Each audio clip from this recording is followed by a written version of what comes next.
Matpahing 1 Kota Makassar. Kali ini saya tidak sendiri, saya ditemani oleh salah seorang guru dari UPT-SPF SD Negeri Matpahing 1, yaitu guru kelas 2. Ya, Assalamualaikum warahmatullahi wabarakatuh. Apa kabarnya, Bu? Waalaikumsalam warahmatullahi wabarakatuh. Alhamdulillah Pak, baik. Alhamdulillah ya Bu ya. Hari ini kita akan melakukan percakapan pra-observasi sebelum nanti kita melakukan pembelajaran di dalam kelas. Jadi saya akan amati proses atau jalannya pembelajaran di kelas yang Ibu ajar. Untuk tujuannya sendiri pra-observasi kali ini yaitu bagaimana nanti pada saat supervisi saya ingin mengetahui dan mengevaluasi jalannya proses pembelajaran yang Ibu lakukan di dalam kelas. Ya, kemudian percakapan observasi ini juga merupakan percakapan awal. Ya, sebelum nanti Ibu melakukan kegiatan pembelajaran, ini untuk memudahkan atau supaya lebih siap dan percaya diri lagi untuk melaksanakan pembelajaran setelah melakukan pra-observasi ini. Nah, ada beberapa pertanyaan Bu yang ingin saya ajukan ya. Kira-kira apa tujuan pembelajaran yang ingin Ibu capai dalam merancang atau berdasarkan rancangan pembelajaran yang Ibu susun? Ya. Adapun tujuan pembelajaran yang akan saya sampaikan ke murid, yang pertama itu melalui kegiatan mengamati model bangun datar ya. Siswa dapat menyebutkan pengertian sisi, sudut dan titik sudut. Yang kedua, peserta didik dapat menghitung jumlah sisi, sudut dan titik sudut. Terus yang ketiga, melalui kegiatan diskusi, siswa dapat menemukan ciri-ciri bangun datar dan menempatkan bangun datar pada kelompoknya berdasarkan banyak sisi, sudut dan titik sudut secara tepat. Oke. Jadi bagaimana dengan area pengembangan yang ingin Ibu capai atau ingin Ibu lakukan? Adapun area pengembangan yang saya akan lakukan ada dua tahap. Yang pertama pengetahuan, di mana pengetahuan itu siswa dapat menyebutkan pengertian sisi, sudut dan titik sudut dan menghitung jumlah sisi dan titik sudut dari model bangun datar.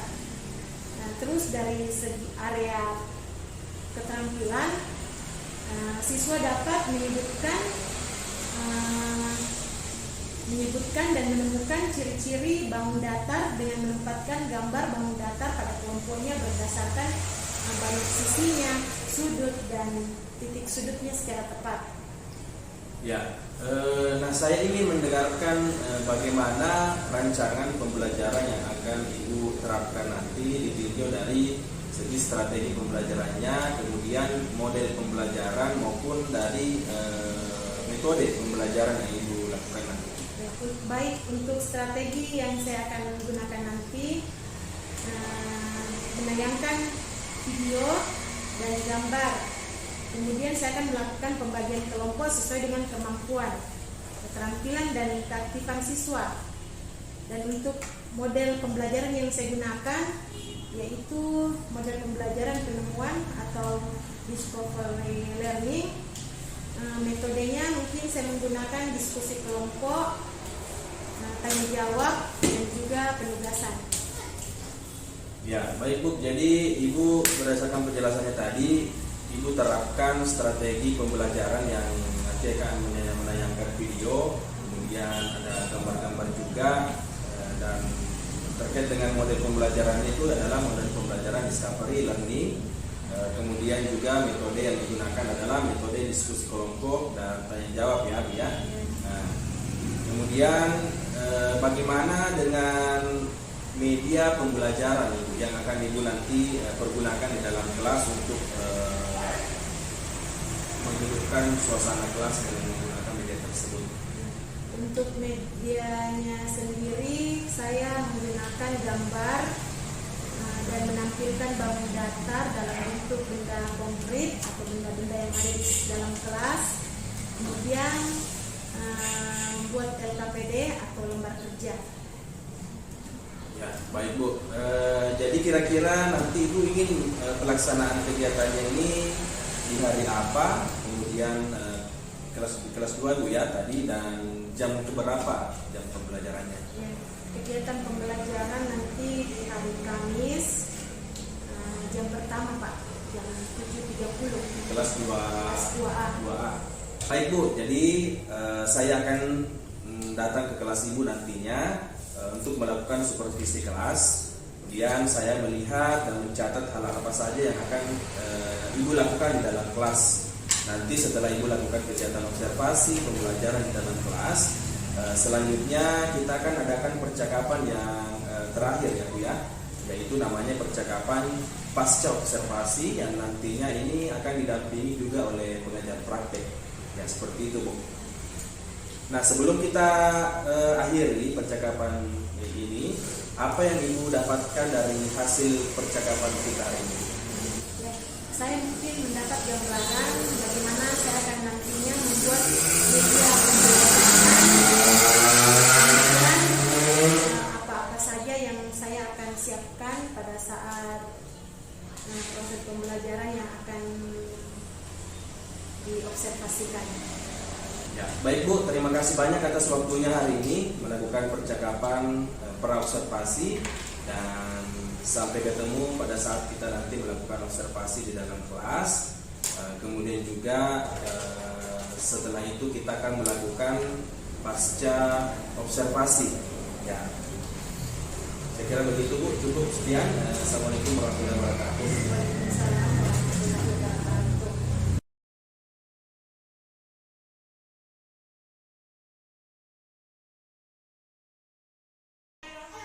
Assalamualaikum warahmatullahi wabarakatuh.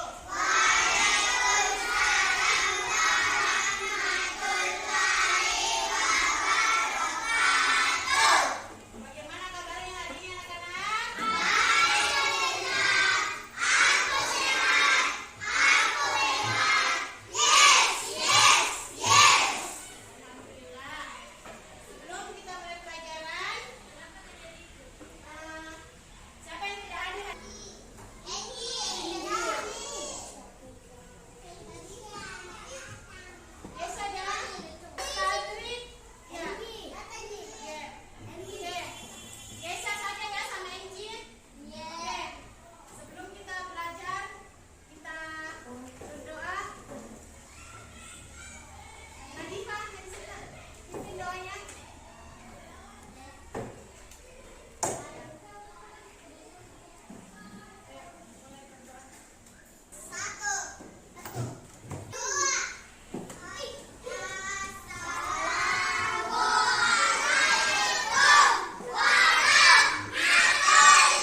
suruh naik presentasi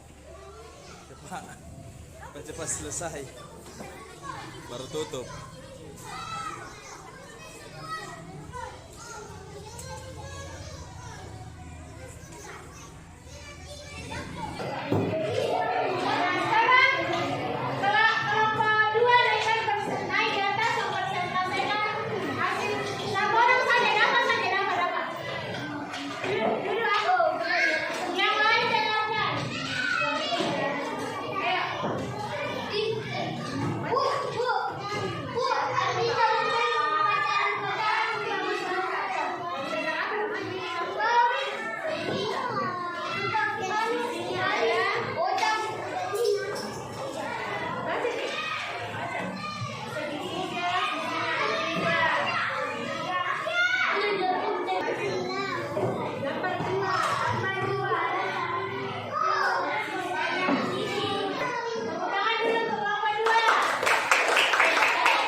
Duduk semua, duduk. Duduk semua.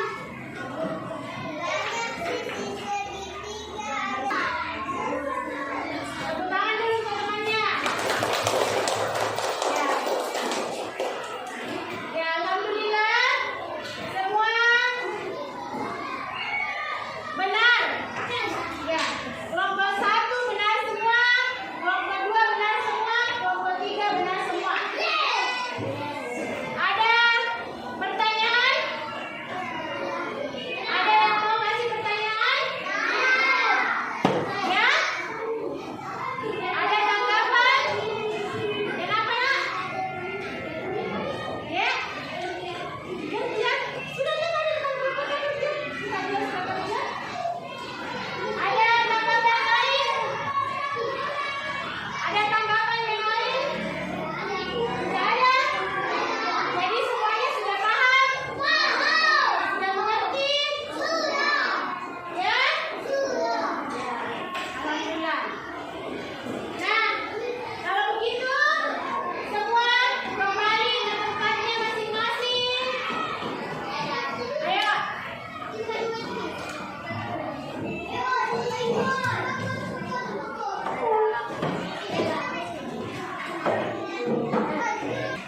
Sekarang, alhamdulillah semuanya sudah paham tentang balon datar.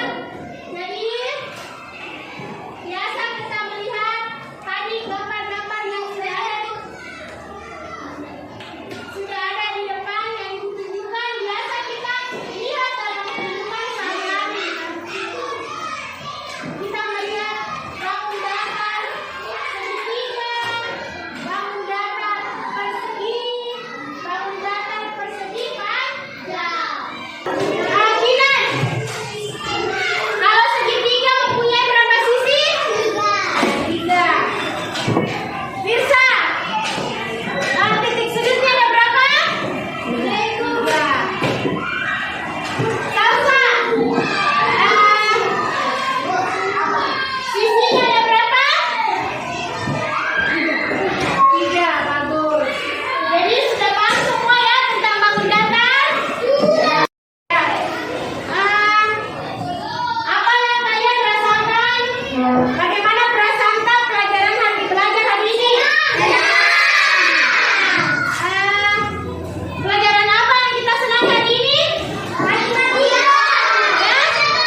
Assalamualaikum warahmatullahi wabarakatuh.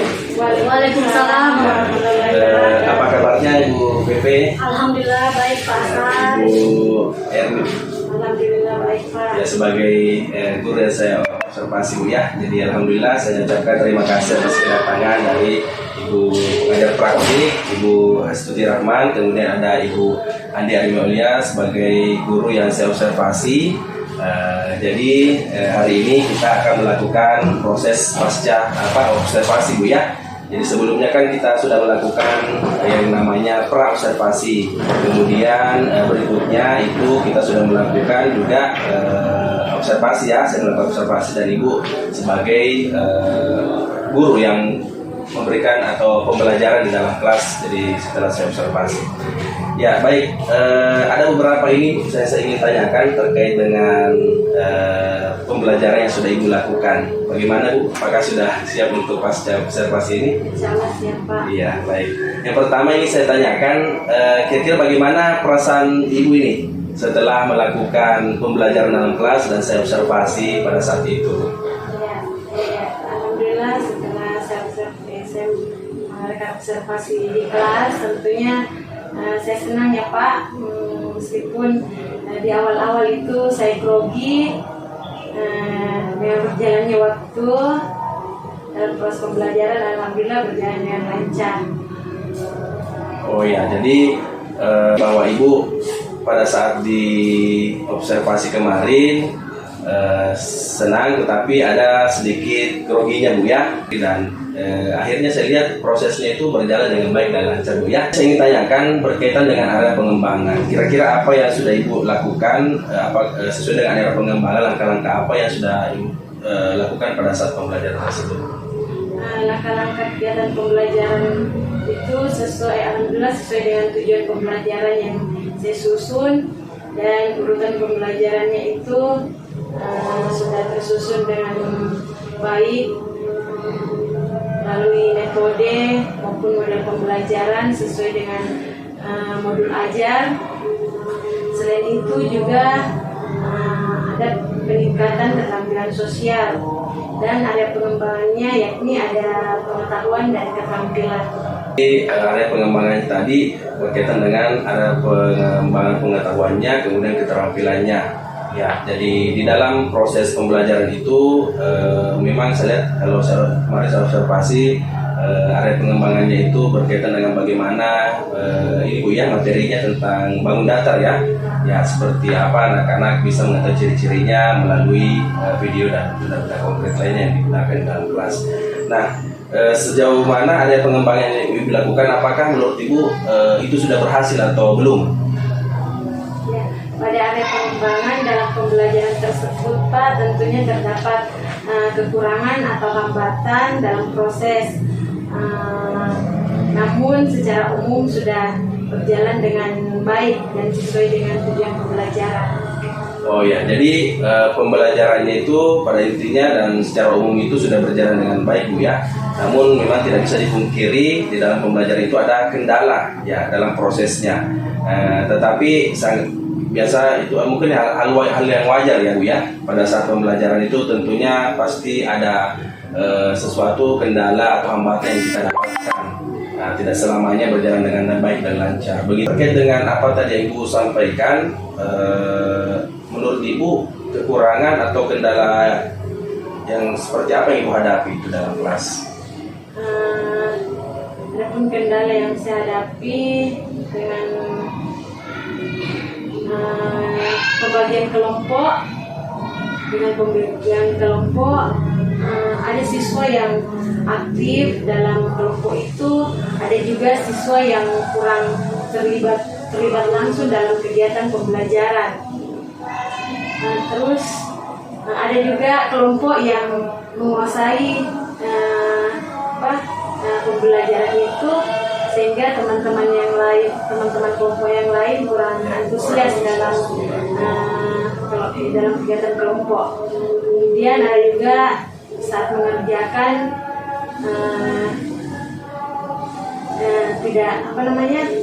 tidak mau diganggu pada saat menulis, pada saat menulis dia tidak mau kasih apa namanya jawaban Iya. dengan teman kelompoknya gitu Iya. Pak. Ya, kemudian hal yang perlu diapresiasikan pada siswa adalah kerjasamanya saat mengerjakan tugas. Ya betul sekali Bu. Jadi memang perlu memang ada apresiasi juga terhadap kelompok yang sudah bekerja sama. Adapun yang memang seperti yang Ibu tadi sampaikan, ada anak yang tidak mau aktif bersama temannya bekerja sama. Ada juga yang justru dia yang ingin menguasai sendiri. Akhirnya teman-temannya yang ini ya tinggal saja, dia bilang ya tidak usah saja kerja saja semuanya. Akhirnya dalam kelompok tersebut terjadilah kerja individu kembali, artinya satu orang yang kerja ya lain tidak bekerja sama. Nah itu mungkin yang perlu jadi catatan juga buat ibu ya. Tapi kalau saya perhatikan sih kalau memang prosesnya itu intinya sudah bagus karena ada video juga, ada kemudian benda-benda konkret di dalam kelas yang bisa dihubungkan dengan pembelajaran. Kemudian pembagian kelompoknya juga ibu sudah terapkan berdiferensiasi Bu ya. Kemudian hanya itu mungkin memang kendalanya dan perlu menjadi pembelajaran ke depannya. Ya, menurut ibu kira-kira mengapa hal tersebut bisa terjadi? Ya, mungkin solusi saya. Ya. Saya harus lebih jeli membagi kelompok berdasarkan gaya dan minat belajarnya. Dan harapan saya pembelajaran akan menyenangkan, mungkin dengan diselingi speaking agar murid antusias dan bisa semangat dan lebih menerapkan pembelajaran secara berkelompok dan pembelajaran sosial emosinya dan pembelajaran berdiferensiasi dengan baik. Ya, bisa sekali Bu. Jadi walaupun memang kita sudah menerapkan pembelajaran berdiferensiasi, artinya ingin lebih baik lagi dengan lebih jeli lagi melihat pemetaan murid itu sendiri terkait dengan gaya belajarnya. Ya, seperti itu. Jadi visual, kemudian auditori, kemudian kinestetik. Tentunya ini kita sebagai gurunya yang lebih tahu untuk memetakan murid-murid tersebut, dan nantinya ketika mereka sudah bisa dan dibiasakan untuk bekerja bersama dan diberikan penguatan-penguatan serta bagaimana kita sebagai guru memperhatikan gaya dan minat belajarnya anak, tentunya ini nanti bisa diatasi seperti itu Bu ya. Ya, jadi rencana ibu kedepannya untuk menyesuaikan gaya belajarnya ini anak-anak dan lebih mengoptimalkan pembelajaran sosial itu bisa mudah-mudahan ya dapat terrealisasi dengan baik Bu ya. Kemudian menjadikan proses pembelajaran itu lebih menyenangkan lagi. Nah, saya tunggu ini Bu ceritanya nanti pada saat ibu menerapkan pembelajaran seperti ini dan apa saja mungkin kendala baru lagi yang ditemukan. Mungkin sudah diterapkan ini tapi ada lagi kendala berikutnya. Nah, itu memang kita sebagai guru perlu melihat